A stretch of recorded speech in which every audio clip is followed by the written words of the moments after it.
I am now recording.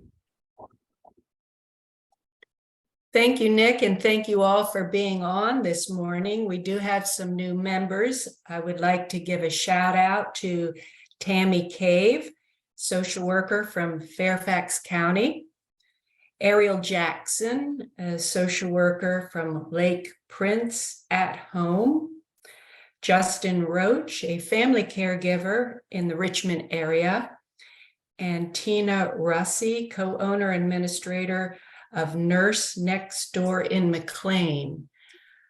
Are any of those folks on the call? Yes, I am on the call. This is Justin. Hi, everybody. Hello and welcome, Justin. Thank you for being with us. Thank you for having me. I appreciate it. So as Nick said, in the interest of time, we're going to start by discussing the survey that went out. And then we've posted the announcements here. We've put these two in red for special notes since they are VCC events. The first one there is the Virginia Lifespan Respite Voucher Program, not accepting any additional applications until after the first of the year.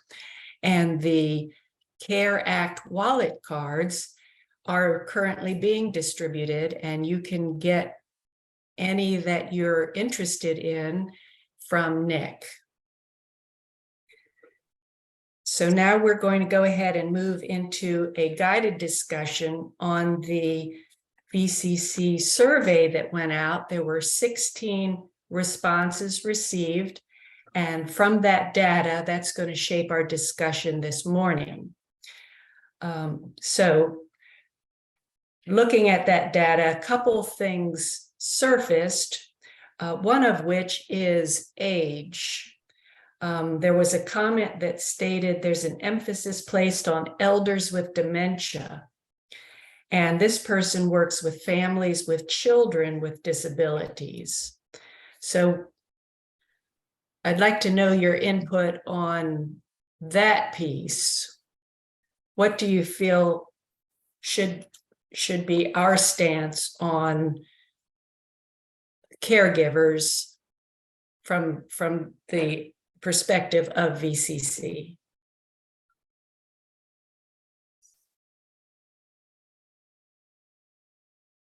I could start if you want. I definitely think that is relevant. I know that some of our, just because of the nature of DARS and how many of us tend to be involved, I think that a lot of the educational topics and resources tend to be over this way just because we're in it and we kind of, that's where our connections lie. But I definitely would love to expand our programming to try to capture other, groups of caregivers that are, caring for people with different things other than like age-related type stuff. But it's just finding those connections, I think, is something we can work on. I think it's interesting that the statement is very interesting to me because I work with older adults. I would have guessed that the education programs have leaned to the opposite age group. And so I think it would be really interesting to take a look and see if it's just simply us wanting to hear more about what we're most interested in, or how the programming has laid itself out, because it seems to me that there have been quite a few programs that weren't as relevant for my work with older adults. So just a little bit of just a list and a comparison of where the past year or two education and information pieces have fallen would, I think, be really interesting. So as the chair of the education committee, I can go ahead and pull that up. Because I was thinking back on the recent programs that we've had too, and I understand where the comment is coming from, because I think a lot of our discussion definitely is about, older adults and dementia. We've been focusing a lot on the dementia, that roadmap that George put together. Hold on, I'm pulling these up now.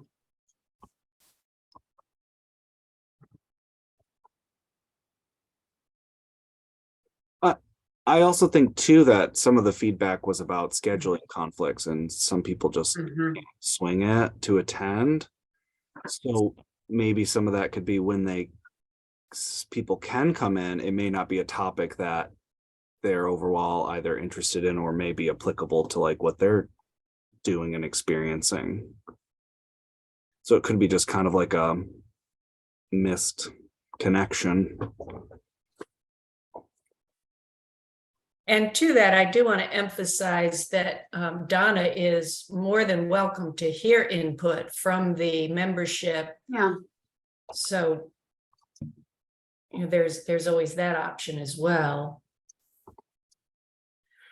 Donna, should I go ahead to the next while you're I've got it right here. Can I share my screen real quick? okay? You should be able to.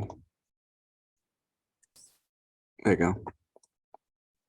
So this is the last, I guess, couple of years programs. It's not necessarily in the, best order, but I mean, some of them have been about older adults for sure, because that's one of our audiences. But, we did self-care back in, we did the legislative updates. We had the stills. I can't make my thing roll. Today we're talking about ambiguous grief and loss. Lifespan respite, that's Yeah. And So, I that mean, I feel like we've kind of tried to do it, but I'll definitely try to get some caregiving stuff for parents of children with disabilities. I'll definitely try to get a speaker in there for that. okay. The next thing we wanted to discuss was someone mentioned the need to define what we mean by caregiver. That we should identify our audience. Is this for family caregivers, professional caregivers, both?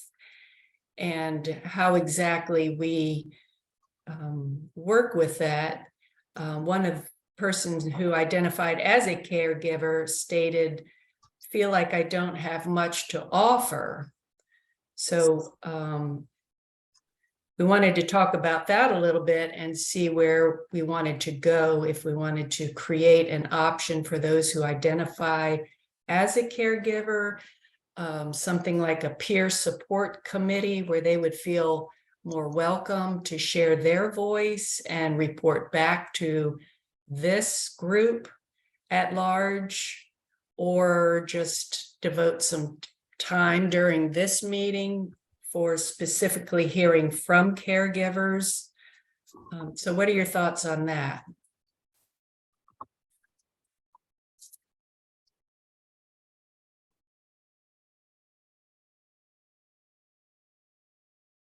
because I had originally thought that we want to definitely make more committees to get more involvement overall. My original thought was a caregiver committee, not necessarily a support group per se, but more, run by caregivers, or, with perhaps some sort of facilitator that can summarize what's happening that and either report back to the general membership during those meetings, or kind of help steer the VCC in the direction they want to go. And then another option that was brought up was, do we want to devote sections of our meetings to just caregiver, feedback, or like if if there's a membership who has some sort of, they're looking for a certain resource, something like that, turn it over to the general membership and see if we can't brainstorm or problem solve together. I'm not really sure, but I mean, the door is open.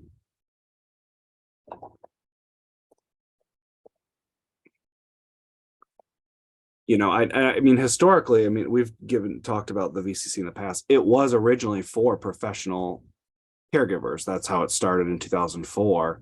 And especially under Chris, when he came in, he really wanted to open that up to family caregivers.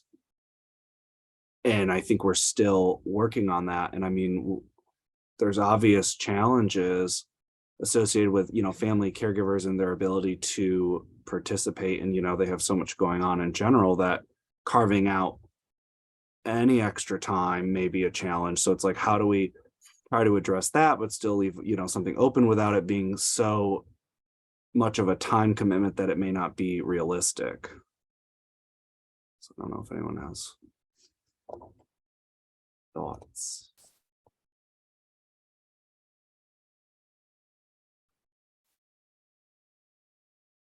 Any thoughts? Because you all know we can't work for people. We need to work with them. So how do we make that happen? All right, Dee, I'm new to the committee, but in the short time I've been here, my background was family caregiver, and now I'm morphing into other things. But I thought the balance was pretty good.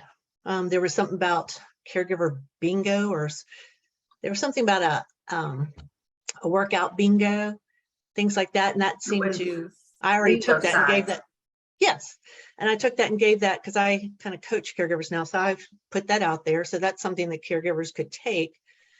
And then the VCU brain health thing, I don't know if that's launched or not, but that was something educational coming in for the caregivers, another resource. So I think maybe making it, I mean, I'm pretty proactive, but maybe making it more comfortable for family caregivers that come in to have a voice, like, you know, you're our target. So maybe giving some time or an email to them for input if they're more shy speaking, or things like that. Thanks, Trina. And feel free to put a comment in the chat as well, as Nick is monitoring those. So, all right. Again, in the interest of time, I'm just going to move to the next one. And that is looking at ways to break down barriers to participation. You know, the schedule is put out a year in advance. So that would be pretty doable. Get that on your calendar, you know, barring any emergency or last minute thing, you can have it on there a year out. But what we're talking about more so is feeling connected in the meeting to the other participants, the other attendees. But there were some conflicting opinions. One person said more networking among coalition members. One person wanted more resources. Another person wanted more hands-on care training. So there's some differences going on there, what people are looking for out of VCC. We also asked about if it would be permissible to have your contact information on a roster that all the membership could access for follow-up. And most said yes, and about the other half said maybe, depending how that would be used. So that's also something we need to clarify. So again, open to comments.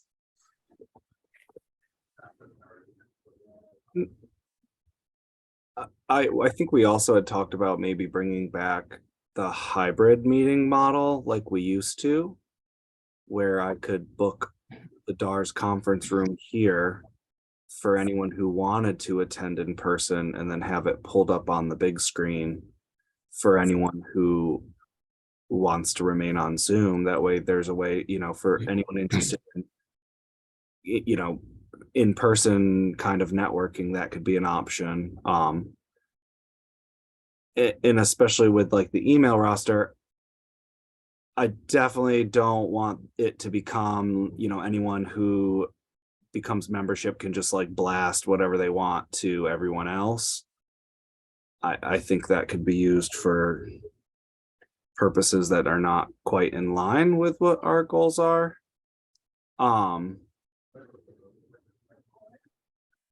But I mean, it might be useful for like regional people searching for regional resources, things like that. They may be able to refer to the membership and say, hey, your email address has you in my area at this organization and I'm looking for these services. Is there any way you can help connect me to them? I think that may be potentially useful. And I know like training wise, we had discussed, we do a lot of,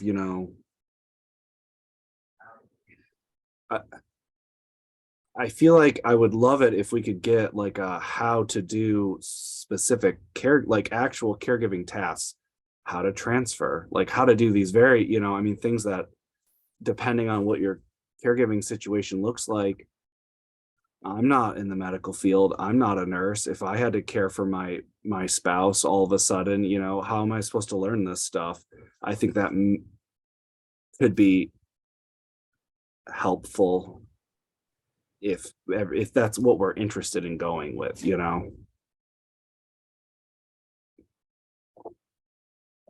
Nick, if I could follow up to yours, and good morning, everybody. Dee, what did you say again? There were like, it was networking. You gave like 3 things that members were looking for the coalition to do. And then the third one was more hands-on training. What did I miss in the middle? More more networking among the group and more resources. Okay, resource. Okay.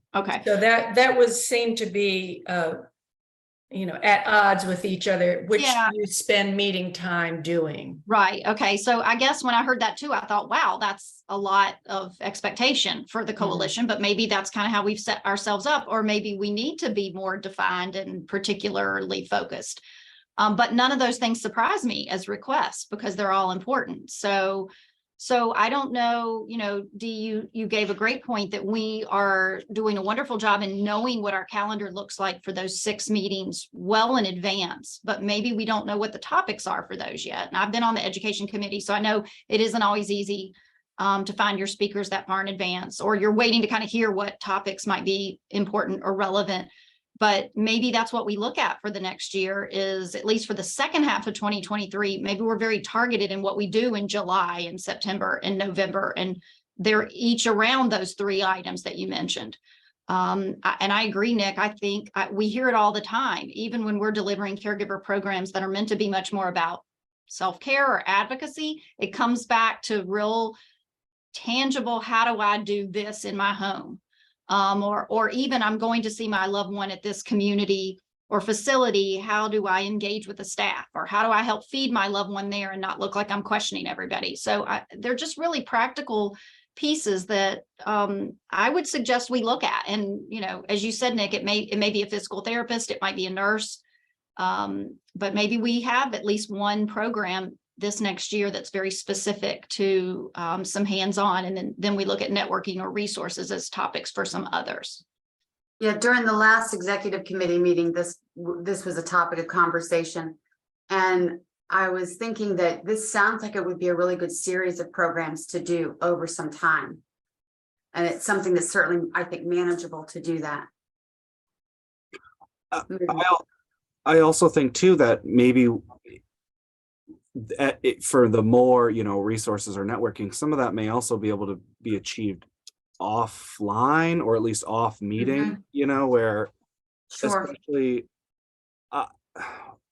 when Liza was here, I felt like we were a lot better at getting, when resources, hey, this is going on, can you share it with the membership? I think we've gotten a lot better over time with just getting that information out, and that is kind of a offline thing.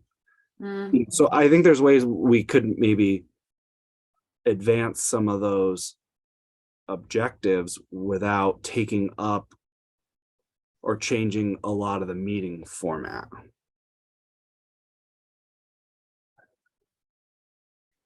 And there are many resources, like Nick said, elsewhere already posted, but it would be a matter of directing the person to that. Any other comment before we move on? We have another couple of minutes. Yeah, I've got in the chat, over time, things change, and what I need training on today will not be what I need tomorrow. I think if we cycle through the stages of caregiver support over time, so maybe have like a flow through the year as to what we're, trying to address. These are programs, these are training, these are ways to reach out and, find supports. Dee, I've got here my 2 points. How do you reach the caregivers? Because that's always a little bit challenging. So how do you reach the audience for all these wonderful programs? And then would it be beneficial to have a caregiving committee that, or whatever you want to call it, that focuses on this education, to Nick's point about not taking away from the meetings, to kind of blend it? But I'm curious, how do you reach them?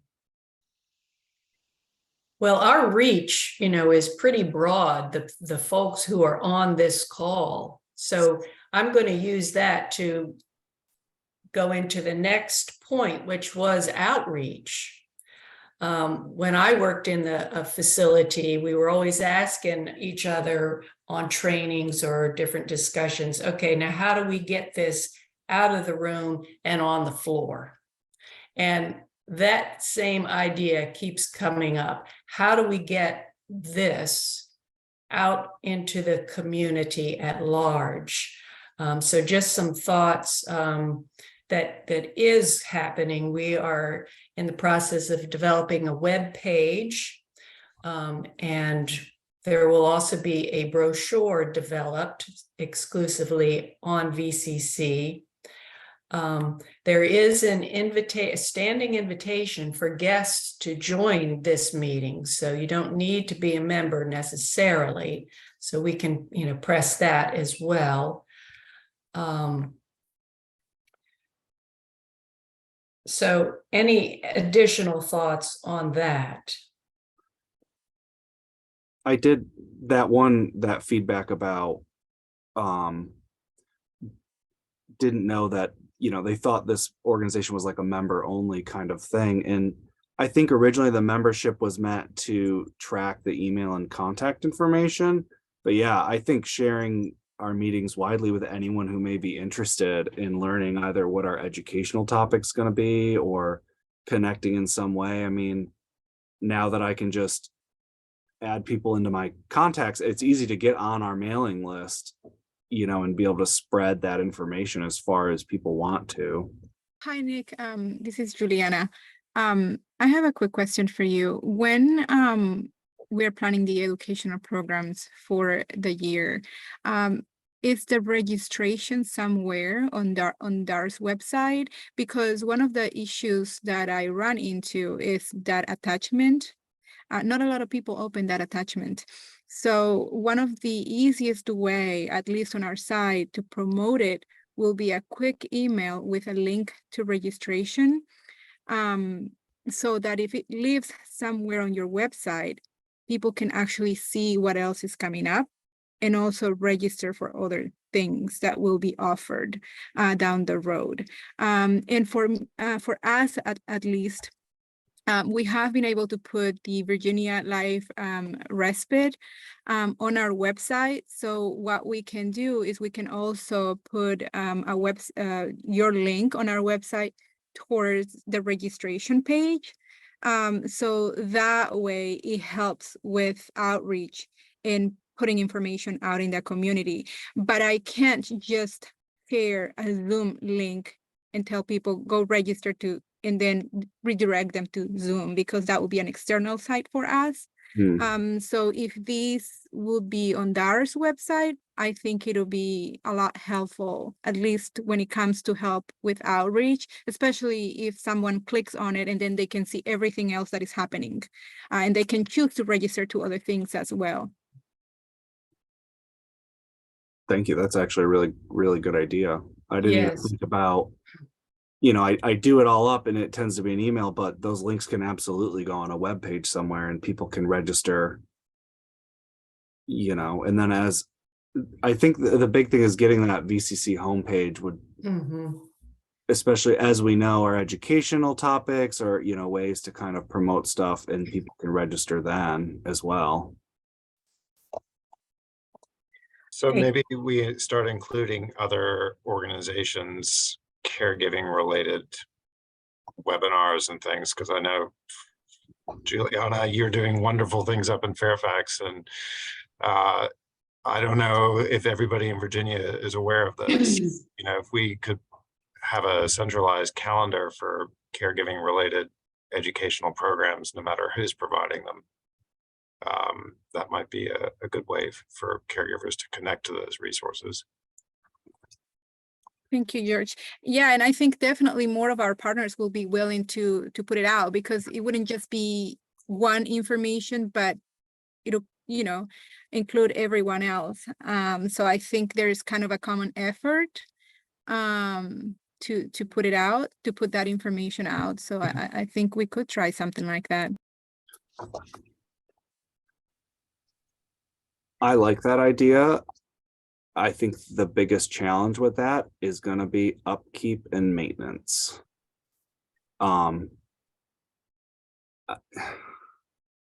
It would probably fall into my purview for a lot of that.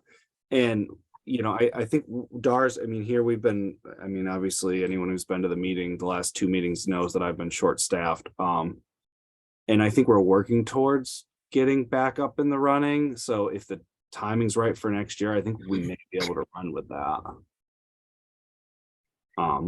And going forward, we'll be clarifying membership and committees. And so if anyone could assist in any way, that would be helpful as well. Any last word that anyone would like to share regarding the direction of VCC going forward? Because then we're going to move into the program. I wanted to comment very quickly on the support group idea. You had, I think, a couple of models, one of them run by a professional, the other one maybe perhaps, or run by a family caregiver. Recently, I attended it as a focus group for family caregivers, and I don't know if you're all aware of the Well Spouse Association. And they are run actually by family caregivers, and their model has been in place for many years, and it has been very successful. Maybe consulting with some of our partners and including support group facilitators, so that can maybe an idea of how to get that running. If that's something that we want to discuss or even looked into. And I'm trying very hard to develop a comprehensive list of support groups that would be within our district for the Area Agency on Aging. And if other areas on aging did the same, we would have a nice list of support group.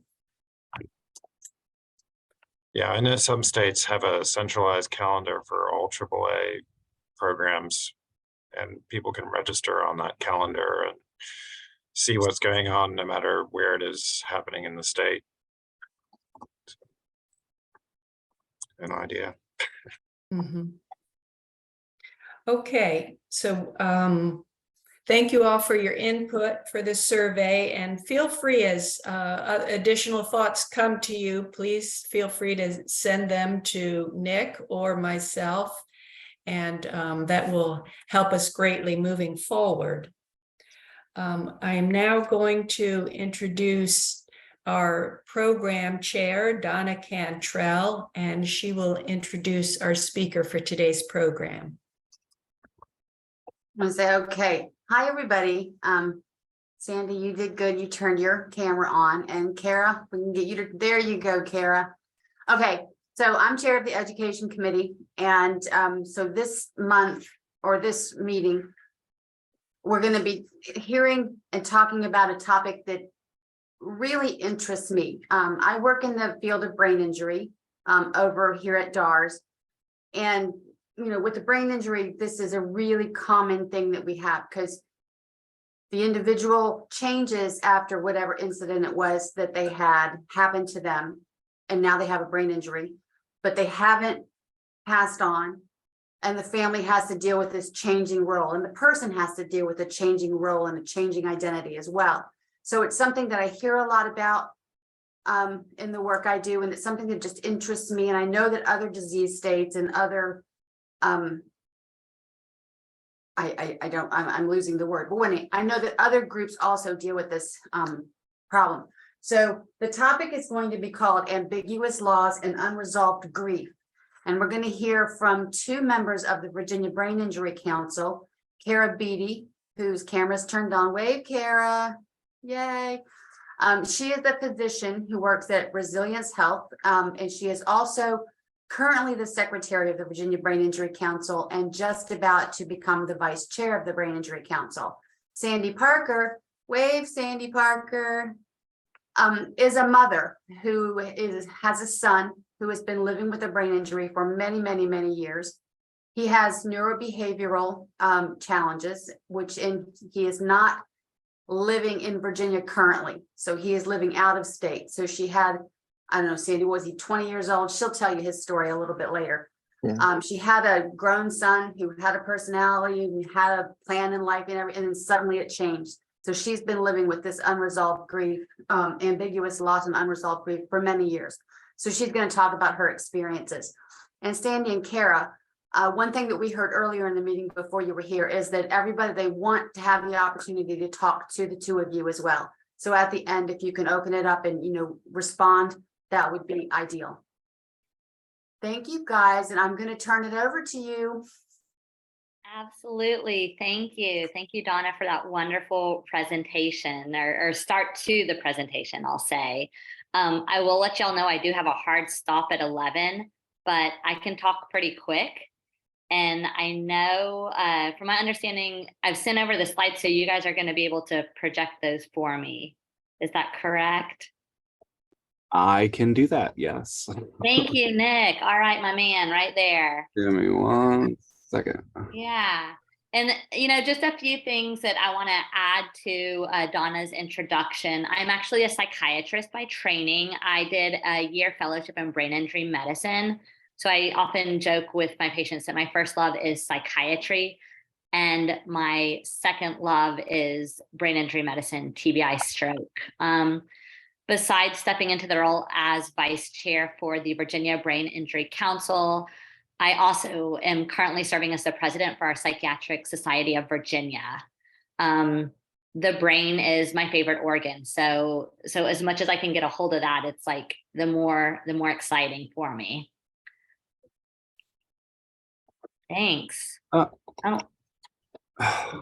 Hang on.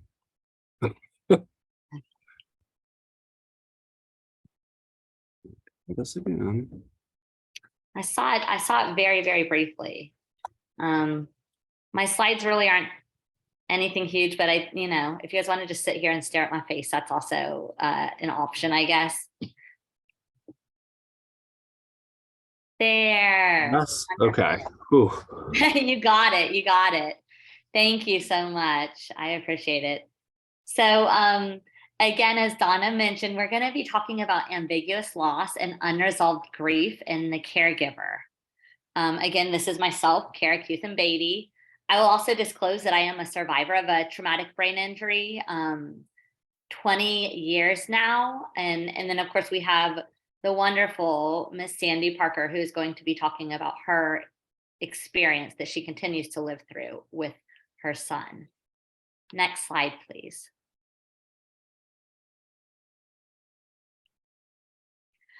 No disclosures, no financial disclosures here. I gave y'all a little spiel about who I am and am always happy to answer more questions at the end. I believe that everybody got a copy of the objectives. We're going to be discussing the concepts of ambiguous loss and unresolved grief, recognizing the impact of ambiguous loss and unresolved grief on all parties involved, and identify different coping mechanisms that can lead to resilience. We're also going to be describing real-world experience of living with unresolved grief, and that is going to be coming to you from Sandy Parker. All right, let's start with a good old definition. I liked this, very simple. So ambiguous loss is a loss that occurs without a significant likelihood of reaching emotional closure or a clear understanding. Boom. I feel like that's really simple, but it is so complex. That last part, without a significant likelihood of reaching emotional closure or a clear understanding. That's huge. That's the big why. That's the part of our human brain that wraps around, but why did this happen? What is going on? This term was originally coined by Dr. Pauline Boss in the late 1970s. She was a psychologist. She was researching families of soldiers that went missing in action. When she was looking into this, she originally had used the term boundary ambiguity, but she later changed it to ambiguous loss because she realized that there was this loss with having these family members go MIA. Next slide, please. Thank you. There are two different types of ambiguous loss. The first one is physical loss. That's where the body of a loved one is no longer around, but still remembered psychologically due to the chance of them coming back. So this is going to be very much like if a family member was lost in war due to missing in action or missing person cases. The other thought of, again, going back to war, unrecovered bodies. A big one that I think we all know through history is just family members that were victims of the Holocaust. Now, the second term that is used to describe ambiguous loss is psychological loss. And I think for this group, for the Caregiver Coalition, this is what we really want to hone in on today. This is when the person is still physically there, but is psychologically absent. This happens in cases where the brain is affected. So these are going to be your individuals with traumatic brain injury, dementia, serious mental illness. I could go on and on with the list, but I know that you all can think of an example or are living an example right now. Next slide. All right, this now brings us to the second part of our presentation. We talked about the ambiguous loss. Now we're going to talk about unresolved grief.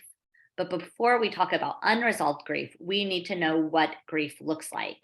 I'm going to say quote unquote normal grief, though I really always use quotation marks when I use the term normal because that's very ambiguous in my opinion.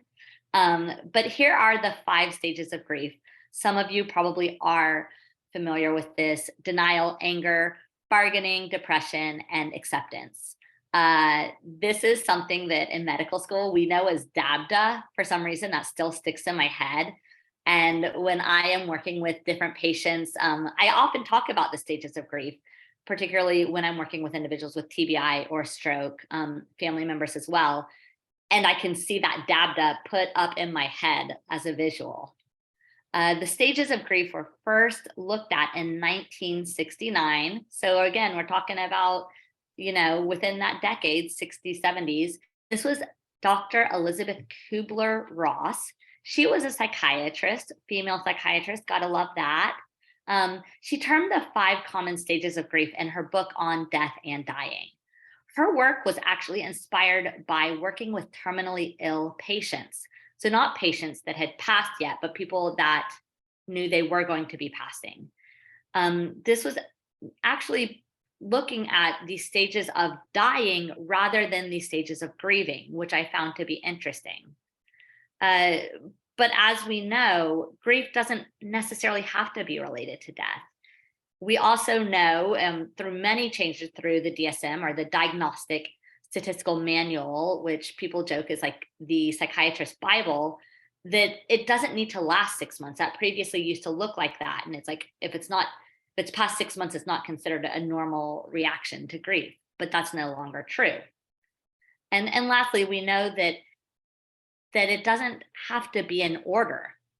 You can have some denial, jump to bargaining, or you can have the anger and depression. Those often form together. The end goal is often reaching that acceptance. Though, interestingly enough, I have to point out that Dr. Kubler-Ross's co-author, David Kessler, suggested that there needed to be a 6th stage. And he said that stage needs to be about meaning. All right. Now, I'm pointing this out, and I'm going to get back to it later in my talk, but I just want to say that this point of 5 and 6, how can you have acceptance when you have ambiguous loss? How can we find meaning in ambiguous loss? I mean, there's so much literature around this, and these are so many just philosophical questions that I want to put up there, because this is such a complex topic. All right, next slide. Thank you. Now, talking about grief from ambiguous loss, because this is different than our normal grieving process. We have 3 different ways to look at that. All right. So the first one is going to be the anticipatory grief.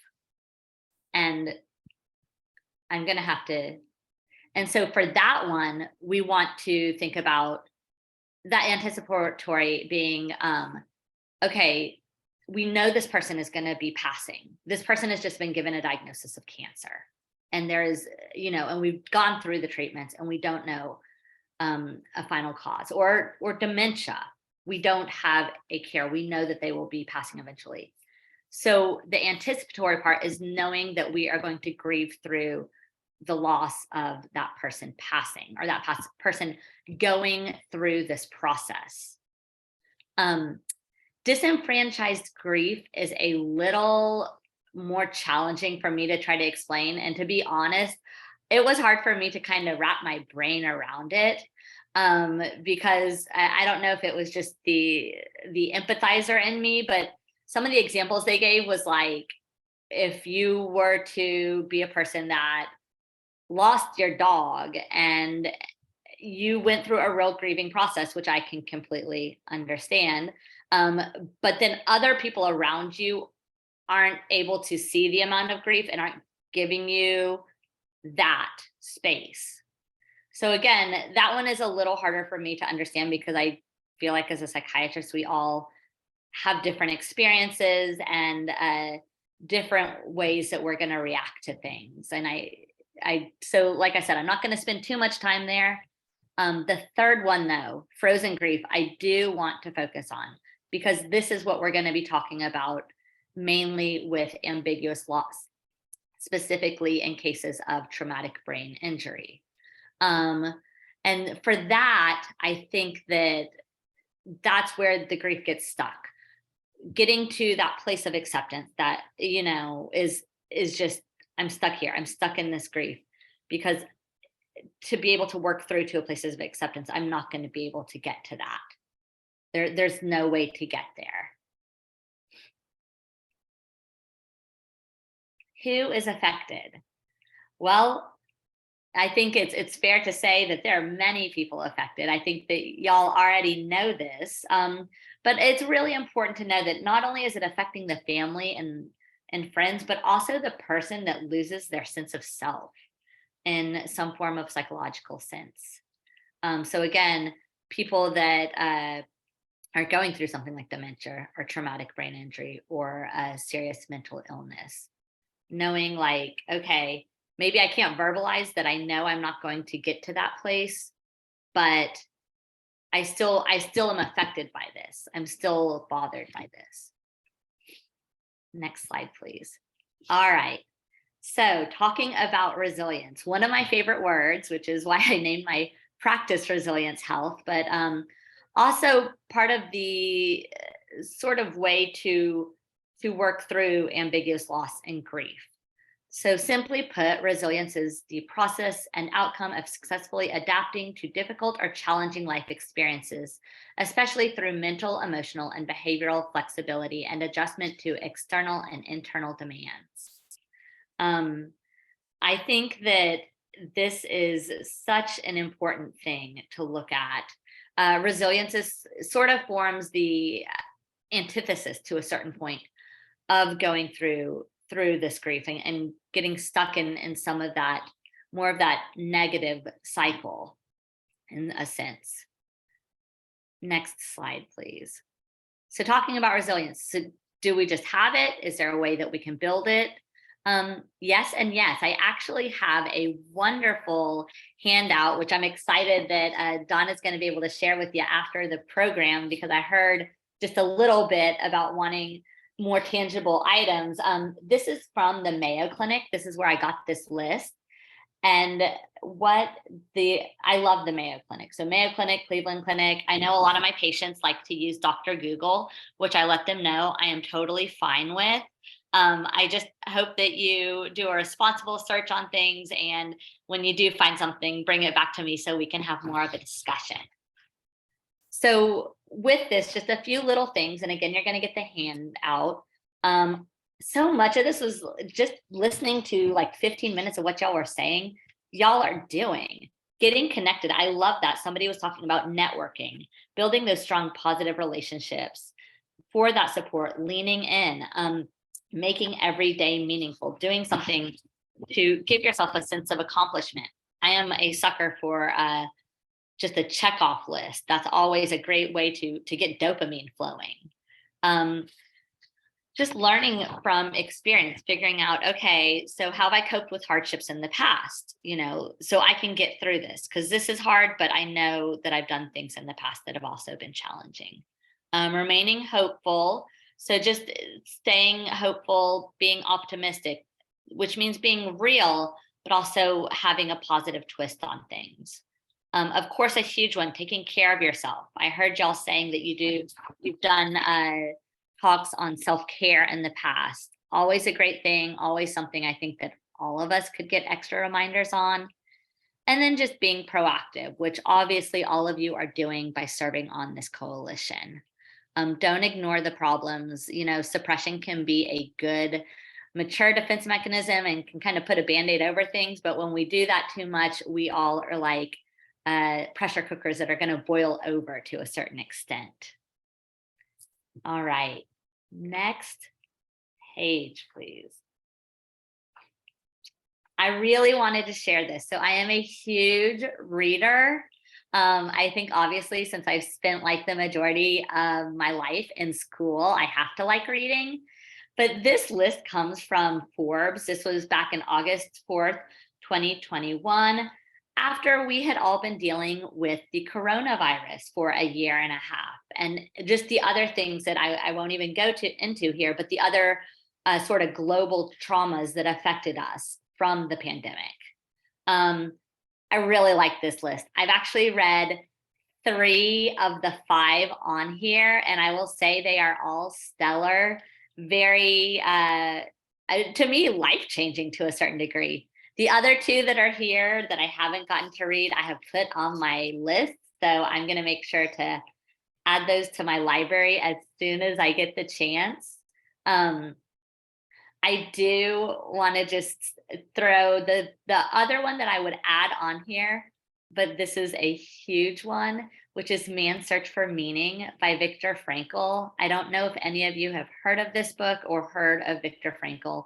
He's an Austrian Jewish psychiatrist, or I should say was. He has since passed, and he survived the Holocaust. So powerful. He lost his family in front of him. He lost his life's work, his manuscript. They found it in his jacket, took it out and burned it alive. And through that experience, he actually talked about, through suffering, I learned what meaning is. Even talking about it now and the many times I've read it, it still gives me chills when I bring it up. So I feel like I can't get through a presentation without giving a plug to Dr. Frankl. But we can move on to the next slide. And I do believe that is Living with Unresolved Grief. And I am going to pass the mic over to Sandy at this point. Okay. Sandy, so Yes. just before you get started, can I address one thing that's in the chat? And first, can you stop sharing your screen, Nick, so we can have a face here? Kara, before you move on, Paul Martin has put in the chat something that I wanted you to address real quick. Oh, sure. Says, the more resilient I believe that I have been, the more likely the actual grief remains unresolved. Can you just talk really quickly about, I guess, avoidance versus actually going through the grieving process? Yeah, sure. And thank you, Paul, for bringing that to my attention. I have no doubt that the more resilient you have been, and I believe you have been, that the more likely the actual grief remains unresolved. That is so true. I have two small children, a 3-year-old and a 6-year-old. And for some reason, this always rings true in my brain, which is that saying, you can't go over it, you can't go under it, you got to get through it. And that is so much of what this is. And part of being resilient is getting through this. I talk a lot about just how complex our emotions are. Again, I talk a lot with my kids about this. Like, yes, you are strong, but you can also be scared of riding the bus on the first day of school, for example. And that's true for all of us. Even as adults, we forget, like, our brain is so complex. Yes, we can hold this piece and be resilient, but this grieving process is still just getting through and embracing the suckage, as Brene Brown would say. And that is so much part of it, because as Donna alluded to, the other part being the avoidance, or as I brought up, the suppression, it's never going to go away. It's always going to creep back up, and it is just working through it. Some days are going to be better than others, and that is just the condition of being human. So I hope that helps. Thank you so much, Kara. And Sandy, I'm sorry that we bit into your time a little bit, but it's all you now. Okay, well, thank you. Hello, everybody. Thanks for having me here. My name's Sandy Parker. I have 4 children, and the oldest are twins, and they'll be 40 next year.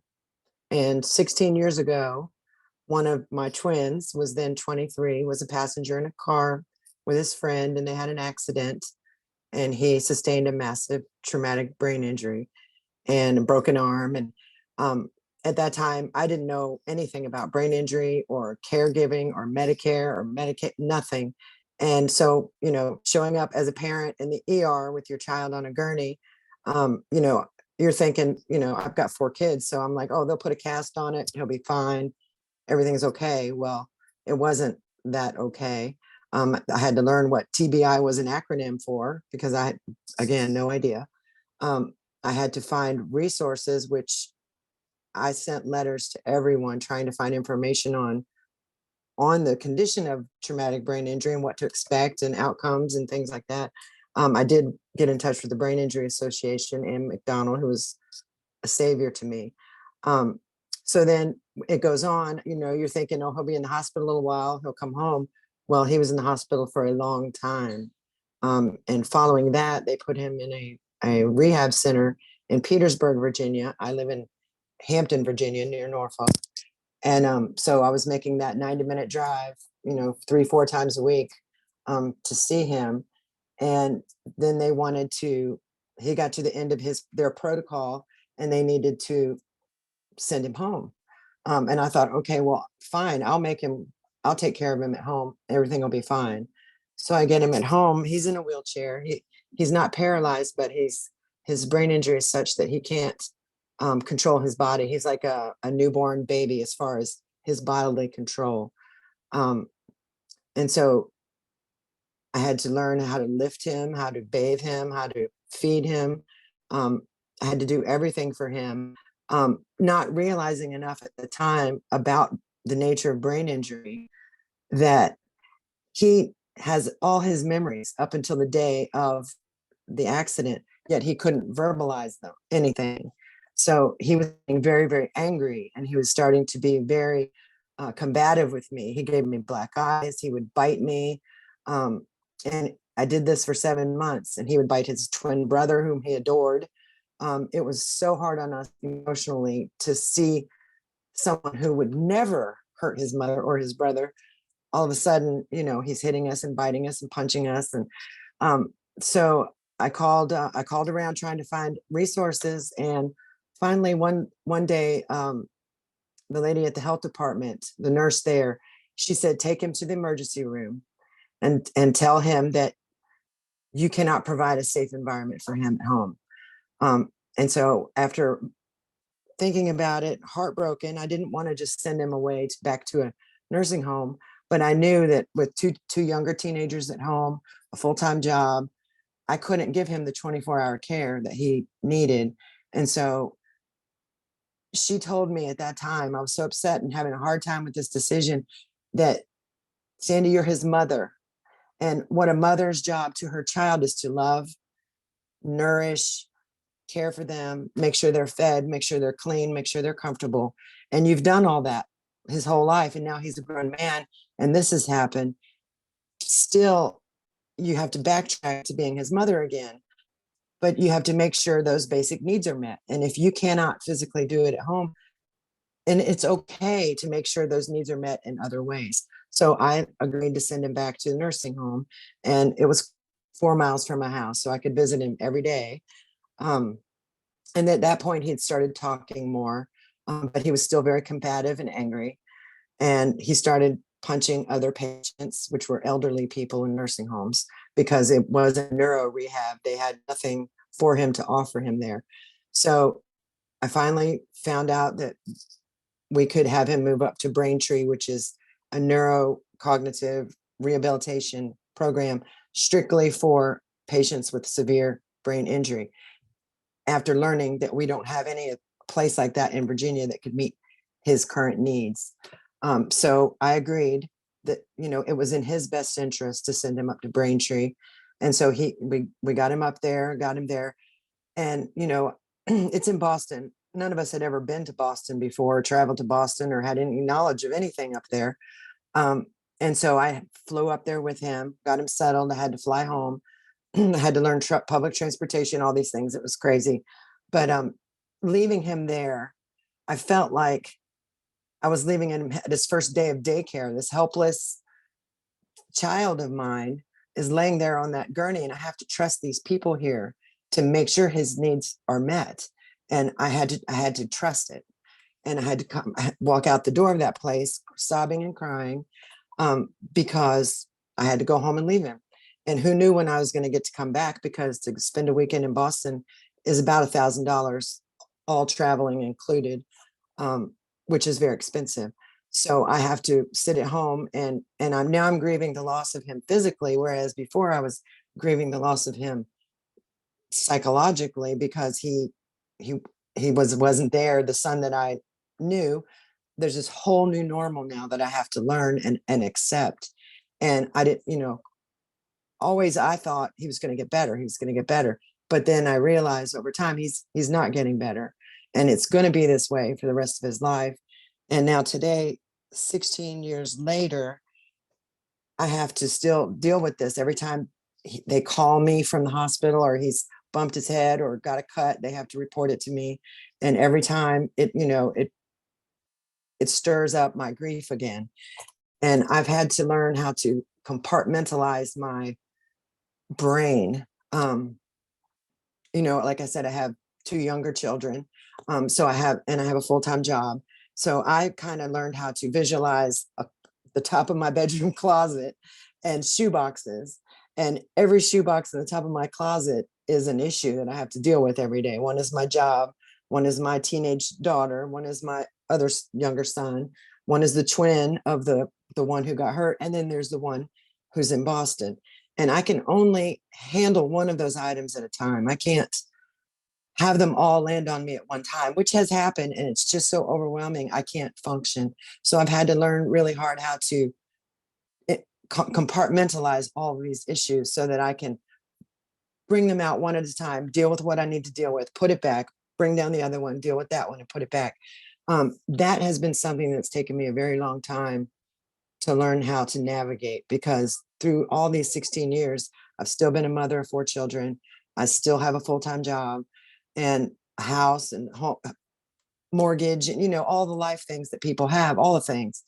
And And then boom, here comes, another phone call from Boston saying Frankie's had a seizure and I need to come up there. They're transferring him out to a hospital. So I have to drop everything I'm doing and go back up there. And then all the grief again. And I think one of the biggest things that I've had to deal with in my own brain with all of this is I had a girlfriend who lost a child. And at the funeral, I was very jealous of her because she got to grieve her child and bury her child and know that her child is at peace and not in pain. And I was jealous because my child is gone to me basically, but I don't get to grieve his loss because he's still there suffering and dealing with his challenges every day. And, I think to myself, I'm sitting here getting ready to go grocery shopping for Thanksgiving and have my kids here. Frankie can't be here. And that, it's hard. It's, you have to learn to it's become a new normal for us.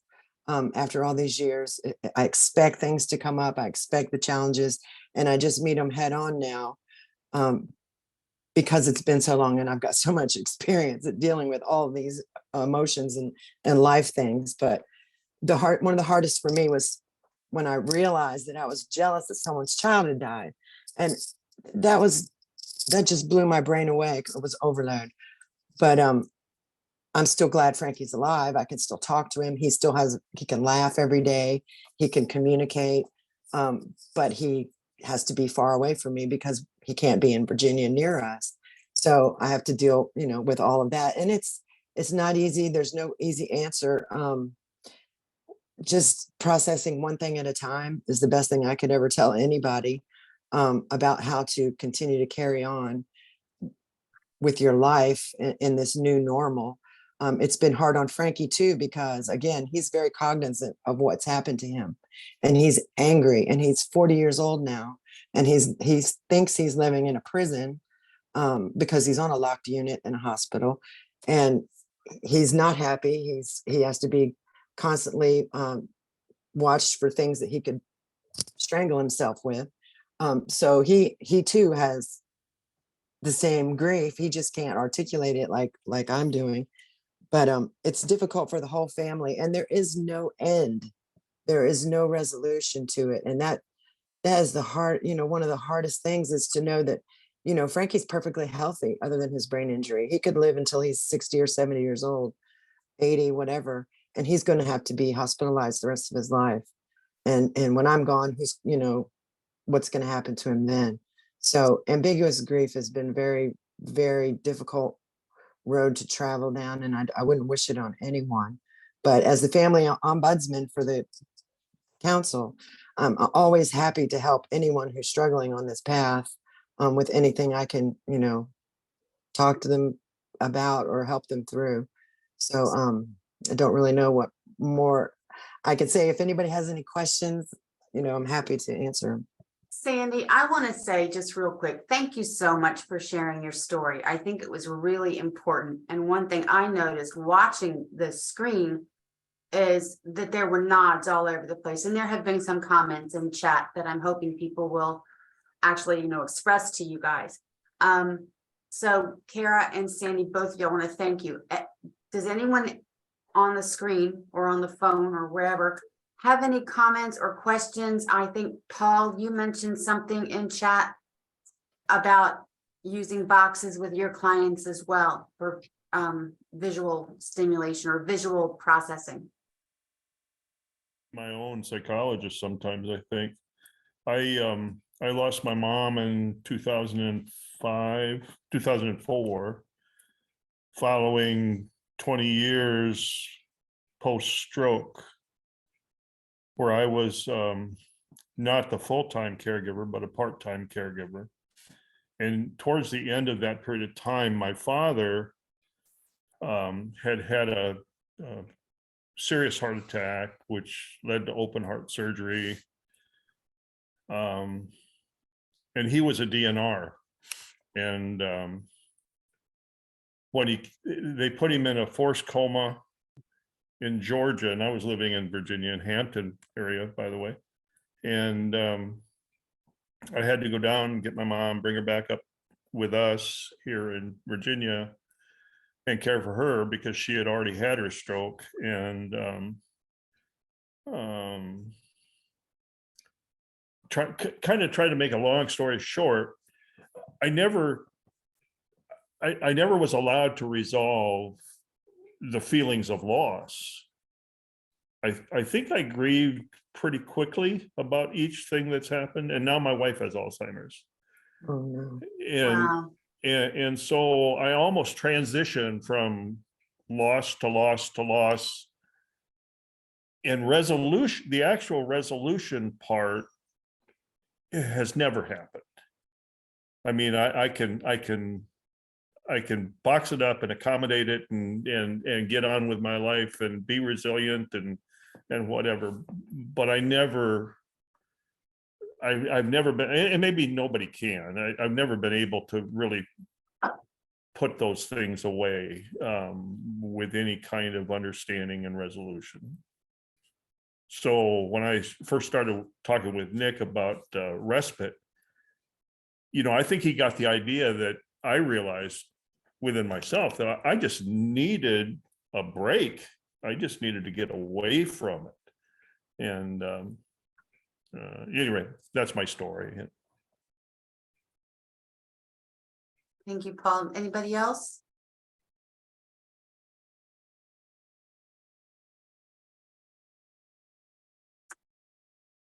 Don't all y'all speak at one time now.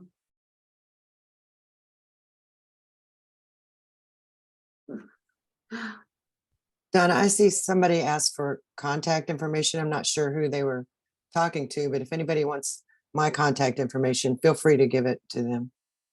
Okay, I will. Yeah, same. Yeah, my email and you got it.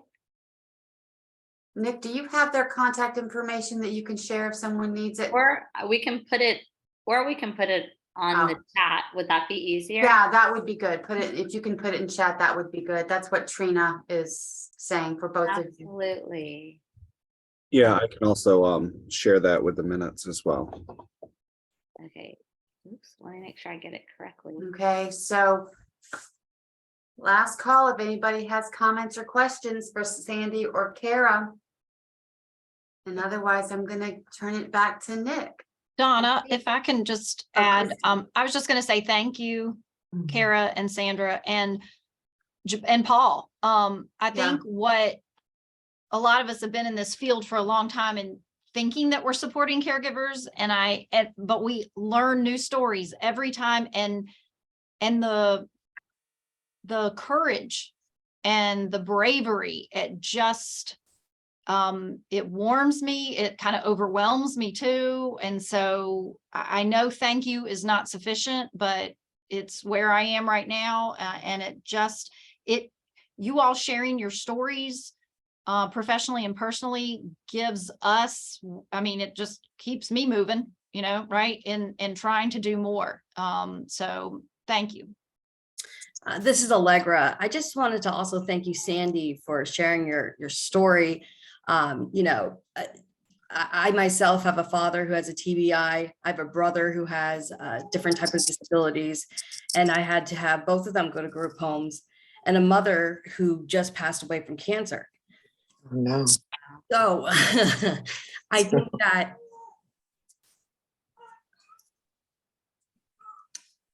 it's a very important topic. I agree. I Thank you. appreciate you sharing.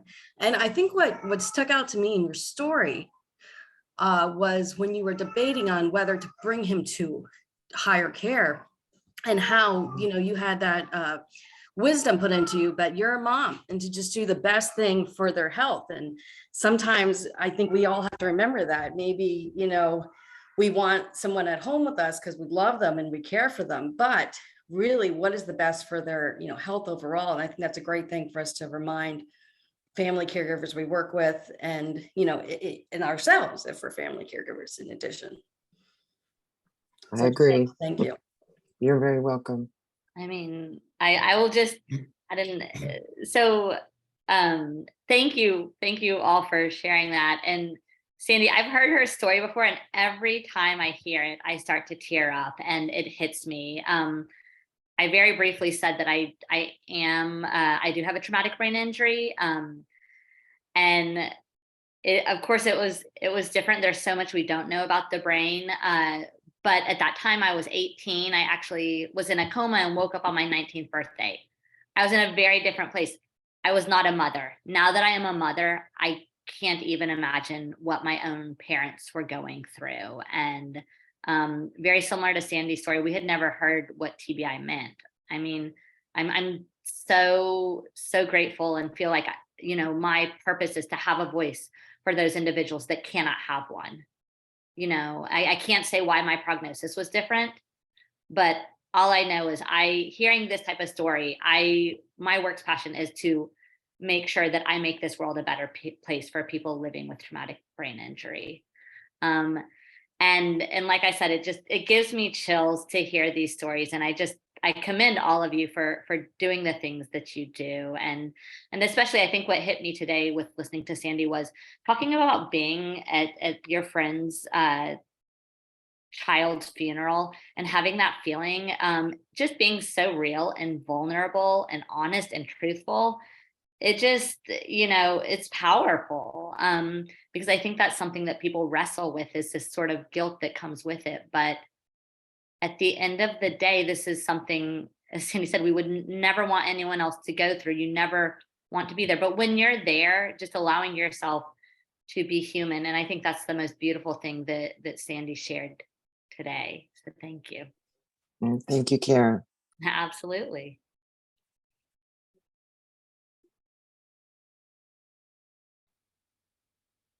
Yes, Paul put in the chat that sometimes death is a relief to the daily caregiver.